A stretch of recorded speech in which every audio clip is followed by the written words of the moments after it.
তোমাদের একটা কথা না বলেই নয়, আর পারলাম না থামতে। আমার বাবার মার মধ্যে ঝামেলা হচ্ছে কি নিয়ে জানো? কাঁঠাল নিয়ে। ছাগল বলি শুনেছো? কাঁঠাল বলি। সেটা হচ্ছে আমি। আমাদের বাড়ি কাঁঠাল গাছ আছে, তোমরা জানো। দুটো কাঁঠাল পেরেছি, একটা পাকা একটা হচ্ছে আধ পাকা। দুই দাদা থাকে, মানে পিসির দুই ছেলে থাকে বাইরে, একটা মেদিনীপুর থাকে একটা পুরুলিয়া থাকে। দুই দাদাই, একজন কলেজের প্রফেসর, একজন স্কুল টিচার। যাই হোক, প্রফেসর বলতে গেছিলাম, কিছু মনে করো না।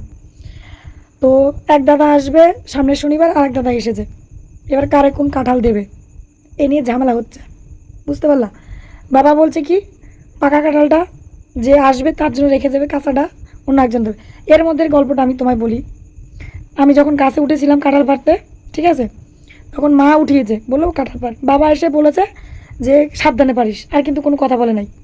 ঘরে গেছি, ঘরে গিয়ে আমি শুধু বসেছি, বসে বলছে এই মাইয়াটার জন্য সব ঝামেলা হয়েছে। কেন, আমি কি করলাম ঝামেলার, বলো? আমারে মা বলছে গাছে উঠতে কাঁঠাল পাড়তে, কাঁঠাল পাড়ছে। আমি কোনো দোষ করেছি? আমার বাবা হঠাৎ করে বলে এই মেয়েটার দোষ। বারণ করেছিলাম তখন উঠতে, উঠতে কিন্তু বারণ করে নাই, খালি করলে সাবধানে, ব্যাপারটা বুঝবা।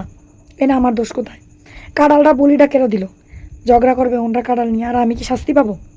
বলিটা কি আমার হবে? আমি কি কাঁঠাল?